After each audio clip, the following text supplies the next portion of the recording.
mechanism of action of सल्फोनाइलयूरियाज। तो first point इसमें लिखो, the main action of sulfonylureas, the main action of sulfonylureas is to stimulate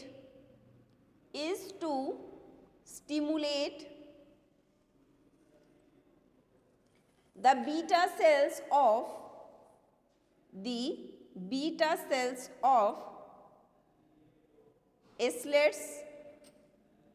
islets of Langerhans। Langerhans की spelling है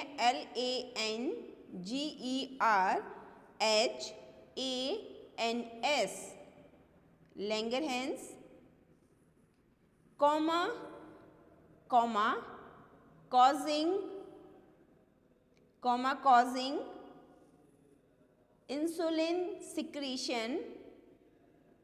causing insulin secretion and thus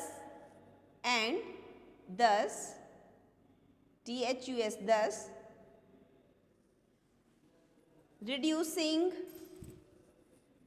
reducing plasma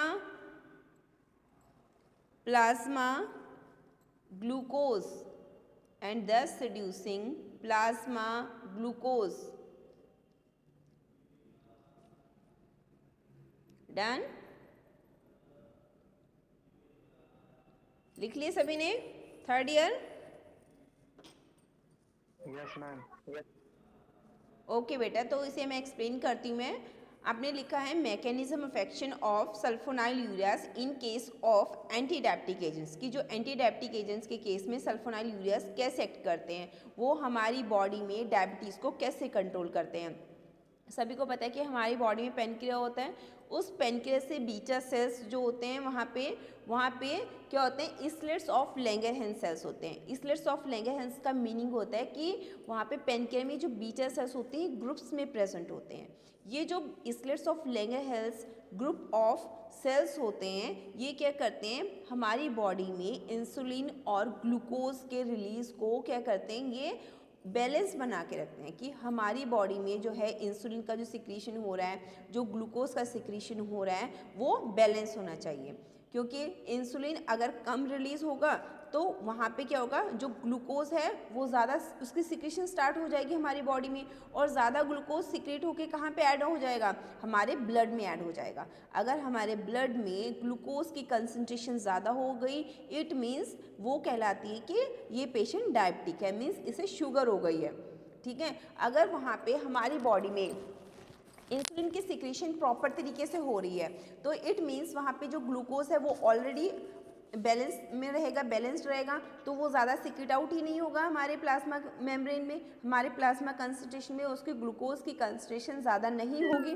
ठीक है, तो उस case में क्या होता है कि वहाँ पे हम मेंटेन करके रखते हैं इंसुलिन को, ताकि जो इंसुलिन है वो हमारी बॉडी में जो है प्लाज्मा ग्लूकोज कंसंट्रेशन को मेंटेन करके रखे। क्लियर है सभी को? Third year? Yes ma'am. Yes ma'am. Okay बेटा, सेकंड पॉइंट लिखो, high affinity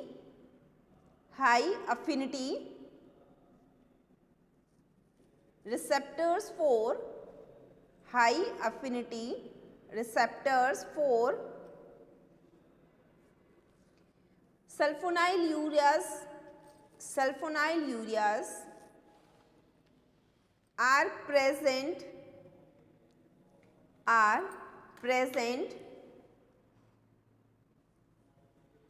on the potassium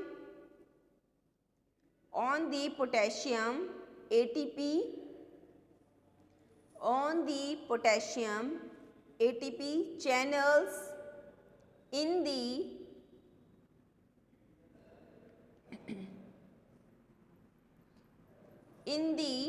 beta cell plasma membrane, in the beta cell plasma membrane,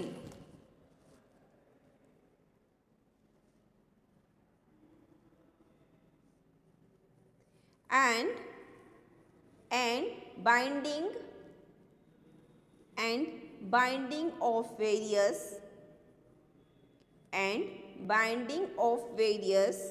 sulfonyl ureas parallels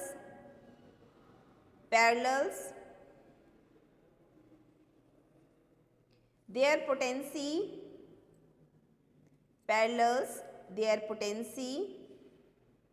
in stimulating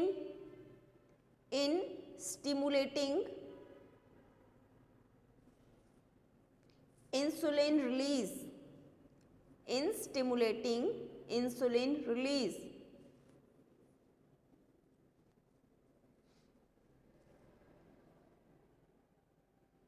done. तो इस point का meaning क्या है कि हमारे जो रिसेप्टर्स होते हैं सल्फोनाइल यूरियाज के, वो कहाँ पे होते हैं? हमारे चैनल्स में प्रेजेंट होते हैं, यानी कि पोटेशियम एटीपेज चैनल पे रिसेप्टर्स होते हैं। वहाँ पे उन रिसेप्टर्स पे सल्फोनाइल यूरियाज बाइंड हो जाते हैं और उन रिसेप्टर्स के साथ बाइंड होके इजीली हमारी बॉडी में इंसुलिन का जो सिक्रीशन है उसे मेंटेन करके रखते हैं, ठीक है, ताकि हमारी बॉडी में ग्लूकोज जो है वो ज़्यादा ना हो और पेशेंट डायबिटिक ना हो, हम जो है डायबिटीज़ को कंट्रोल कर सकें, ठीक है। क्लियर है बच्चे? Third year? Yes ma'am. Okay, तो नेक्स्ट नीचे लिखो सल्फोनाइल यूरियाज, एरो बना के नीचे लिखो, एरो बना के लिखना है जैसे मैकेनिज्म ऑफ एक्शन लिखते हैं वैसे। सल्फोनाइल यूरियाज लिख लिया, उसके नीचे एरो बना के लिखो बाइंड एंड डिक्रीज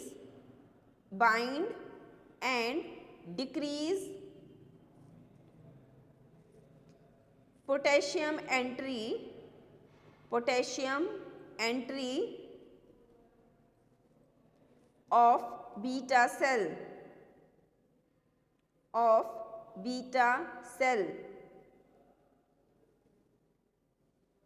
फिर से एरो बना के नीचे लिखना है, एरो बनाओ नीचे, फिर एरो बना के नीचे लिखो produce depolarisation,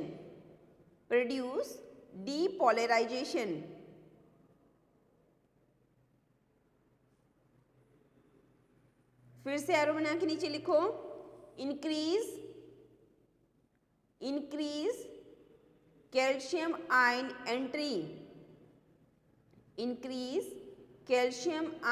entry,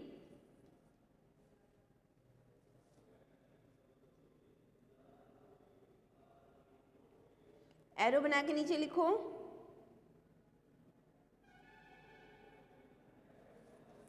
insulin release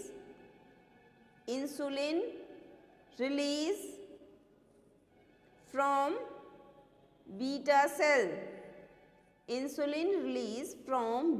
cell,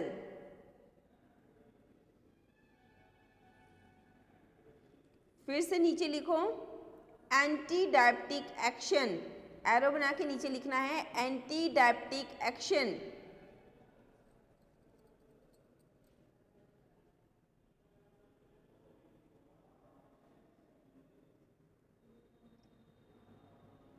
done. Yes ma'am. तो सबसे पहले आपने क्या लिखा है कि जो सल्फोनाइल यूरियाज है हम उनकी बात कर रहे हैं, तो सबसे ऊपर आपने लिखा है सल्फोनाइल यूरियाज क्या करते हैं? जो आपका पोटेशियम एटीपेज चैनल है वहाँ पे जो रिसेप्टर्स हैं उनके साथ बाइंड हो जाते हैं और उनके साथ बाइंड अप होके पोटेशियम को क्या कर देते हैं? उनकी एंट्री को कम कर देते हैं। अगर पोटेशियम कम एंटर होंगे इट मीन्स क्या हो जाएगा? डीपोलराइजेशन होगा। डीपोलराइजेशन मीन्स कॉन्ट्रैक्शन होगा। कॉन्ट्रैक्शन होगा तो क्या होगा? फिर से वहाँ पे कैल्शियम की एंट्री होगी ताकि वहाँ पे क्या हो सके? बैलेंस हो सके, ठीक है। उससे क्या हो जाएगा कि आपका जो इंसुलिन है वो बीटा सेल से रिलीज होना स्टार्ट हो जाएगा। अब इंसुलिन जो है उसकी सिक्रेशन प्रॉपर अब मेंटेन तरीके से होने लगी हमारी बॉडी में, ठीक है। और जो ग्लूकोज था उसको उसके जो सेल्स थे वहाँ पे रिसेप्टर्स में उनको हमने कॉन्टैक्ट कर दिया है। इट मीन्स ग्लूकोज की कंसंट्रेशन कम हो रही है और इंसुलिन की सिक्रीशन स्टार्ट हो गई है। तो इस चीज़ में हमारी हेल्प किसने की है, जब कैल्शियम आयंस अंदर एंटर हुए थे तो वहाँ पे क्या हुआ, एक तरीके से अब बैलेंस होना स्टार्ट हो गया।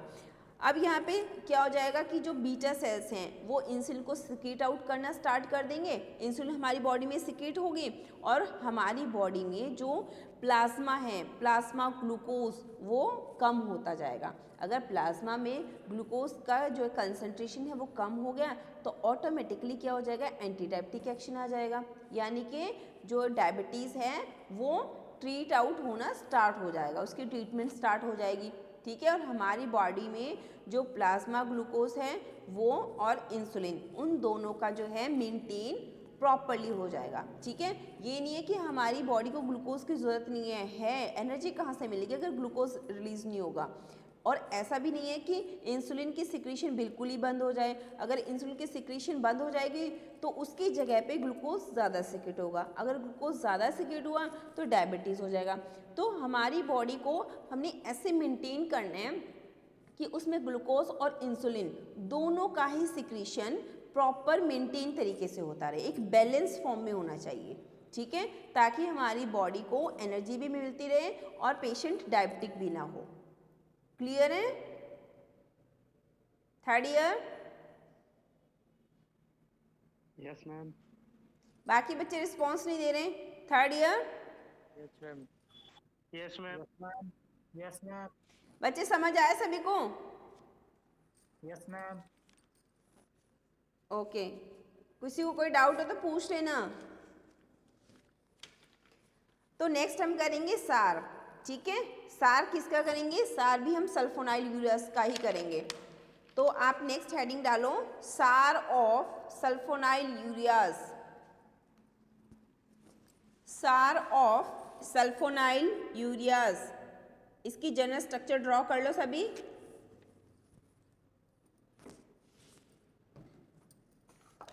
दिख रही है सभी को? This is the general structure of sulfonyl यूरियास।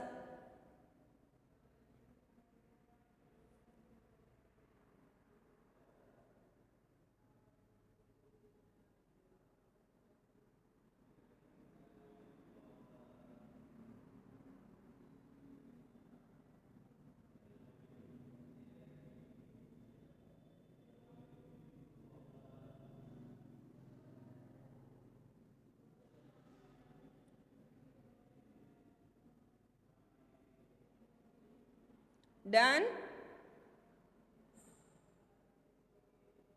Yes ma'am. यहाँ पे नीचे लिख लेना है x इज इक्वल टू जो है आपका ऑक्सीजन भी हो सकता है, सल्फर भी हो सकता है और नाइट्रोजन भी हो सकता है। यहाँ पे जो x लिखा हुआ है इसकी जगह पे आपका ऑक्सीजन, सल्फर एंड नाइट्रोजन हम किसी की भी सब्स्टिट्यूशन कर सकते हैं, तो ये भी साइड पे लिख लेना, x is equal to oxygen, sulphur, nitrogen. Ma'am थोड़ा साइड से दिखा दीजिए मैम, दूसरी।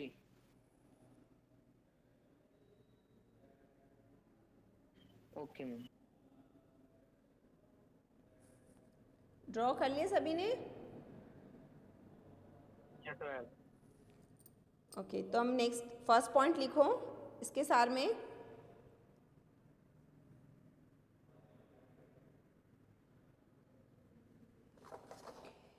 It contain sulfonyl, it contains sulfonyl and urea group. It contains sulfonyl and urea group.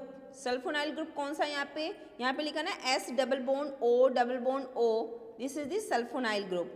और यूरिया की अगर हम बात करते हैं तो यहाँ पे स्ट्रक्चर में देखो NH, सेंटर में X वाला बॉन्ड है और इधर से फिर से NH है, यानी कि अगर हम यहाँ पे X की जगह पे डबल बॉन्ड O कर देते हैं, ऑक्सीजन की सब्स्टिट्यूशन कर देते हैं, तो ये क्या बन जाता है यहाँ पे NH2 C double bond O NH2, it means urea है ये सब्स्टिट्यूशन में। तो इसलिए यहाँ पे कहा गया है कि it contain sulfonyl and urea group, कि इसमें सल्फोनाइल भी है और यूरिया ग्रुप भी है। लिख लिया? सेकेंड पॉइंट लिखो। डन बेटा? Yes, ma'am. सेकेंड पॉइंट लिखो, the sulfonyl portion is very water soluble. The sulfonyl portion is very water soluble. Full stop. It has an acidic amine. It has an acidic amine and oxygen atoms.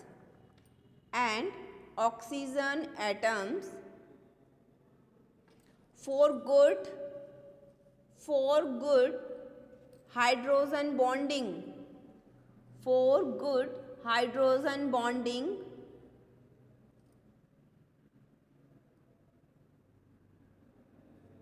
Third point लिखो, R1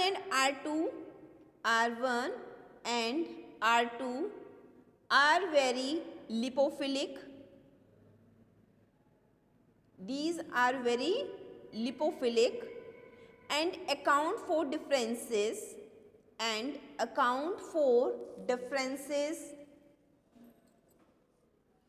in overall potency,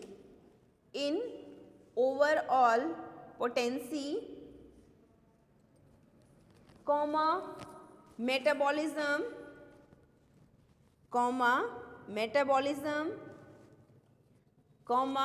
duration of action, and routes of elimination,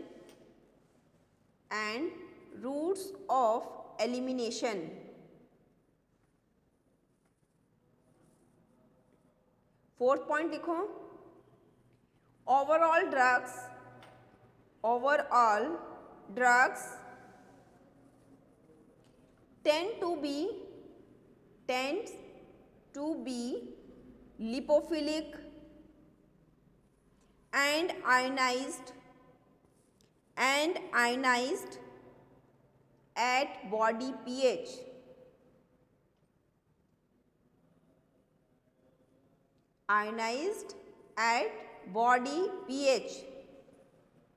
Full stop.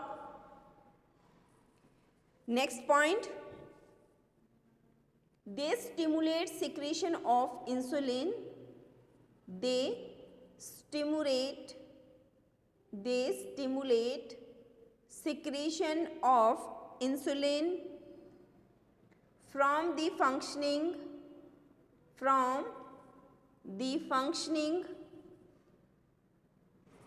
of beta cells of the intact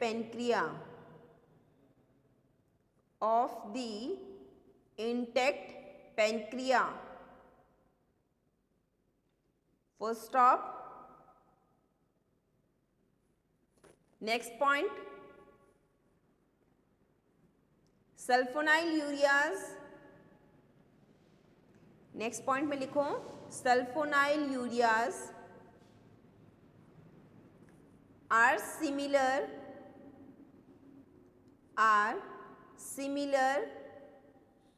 in chemistry to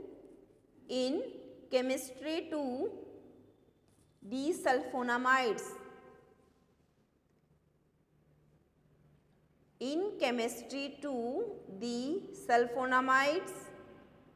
And thus potentially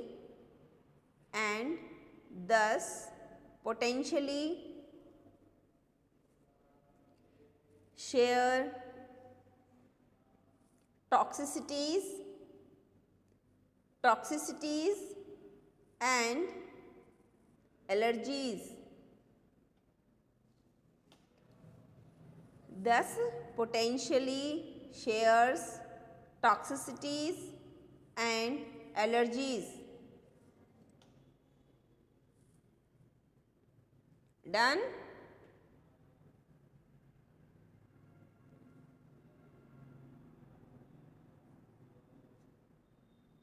yes ma'am.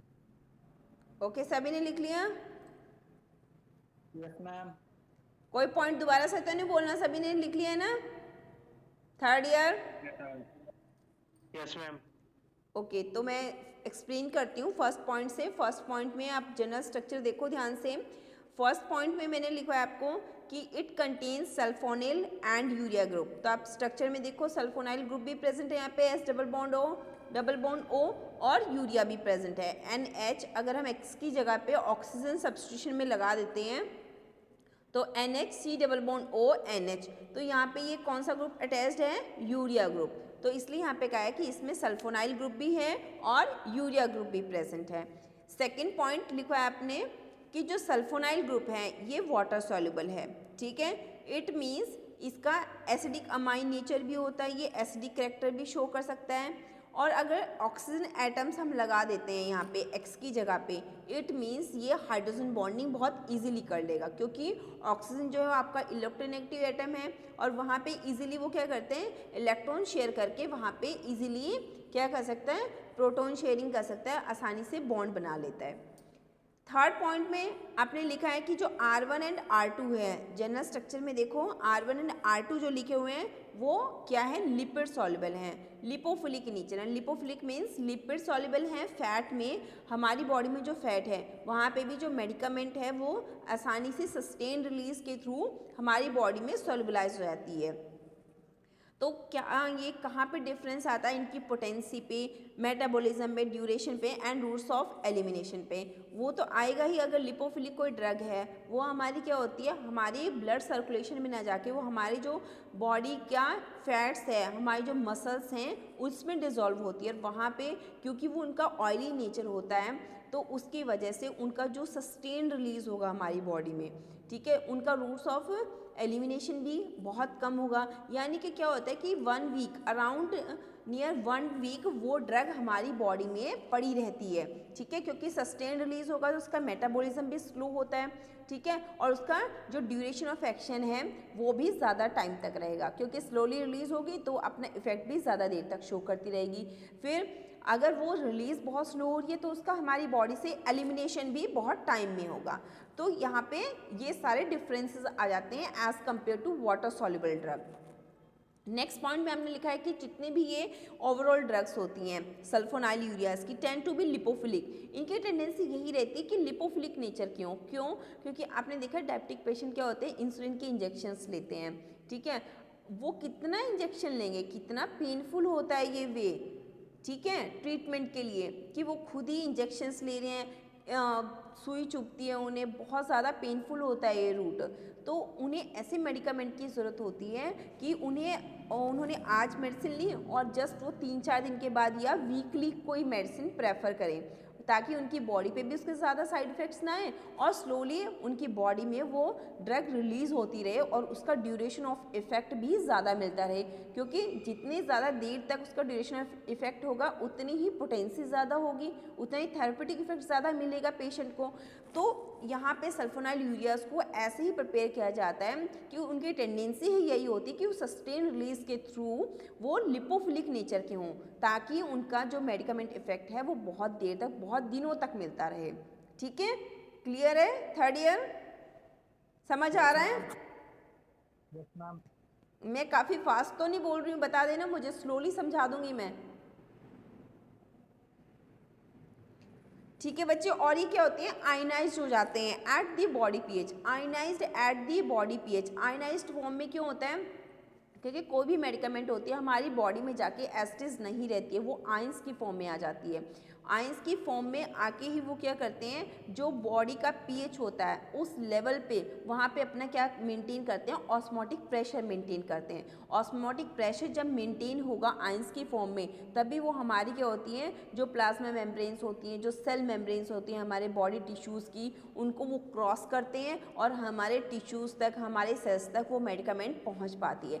तो यहाँ पे medicament का ions की form में breakup होना बहुत ज़रूरी है और बॉडी पीएच पे मेंटेन होना भी बहुत ज़रूरी है। बहुत ज़्यादा एसिडिक एनवायरनमेंट की भी नहीं होनी चाहिए ड्रग्स, और बहुत ज़्यादा बेसिक नेचर की भी नहीं होनी चाहिए, क्योंकि अगर बेसिक नेचर की हो जाएंगे तो वहाँ पे मेटाबॉलिज्म में प्रॉब्लम आ जाती है।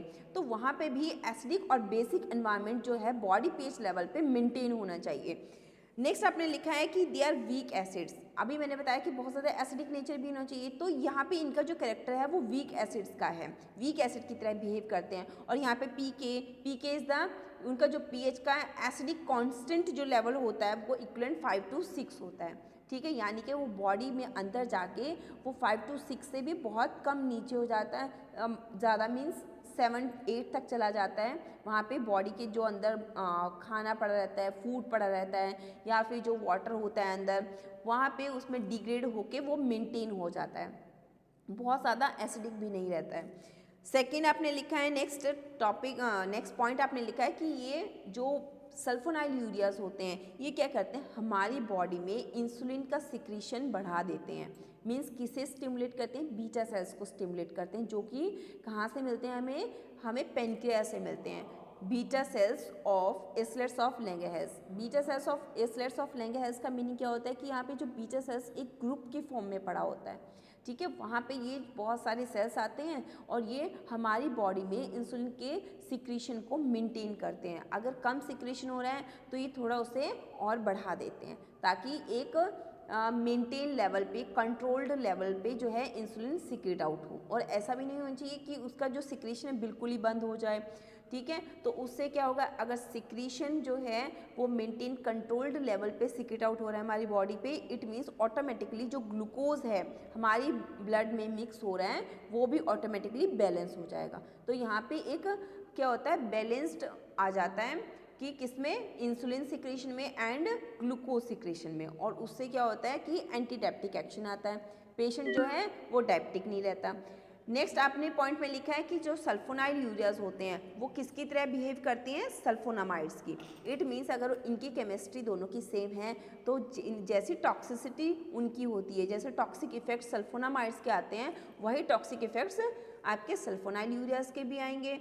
जो एलर्जीज वो कॉज करते हैं, साइड इफेक्ट्स, कॉन्ट्राइंडिकेशंस उनके होते हैं, वही सल्फोनाइल यूरियाज के होते हैं। तो ये चीज़ें हैं जो हमने सार में पढ़ी हैं, ठीक है। सार ऑफ सल्फोनाइल यूरियाज कौन से टॉपिक के लिए था, एंटी डायबिटिक एजेंट्स के लिए था। क्लियर है, किसी को कोई डाउट है बच्चे किसी पॉइंट में? Third year no ma'am. Ma'am clear है बच्चे सभी को?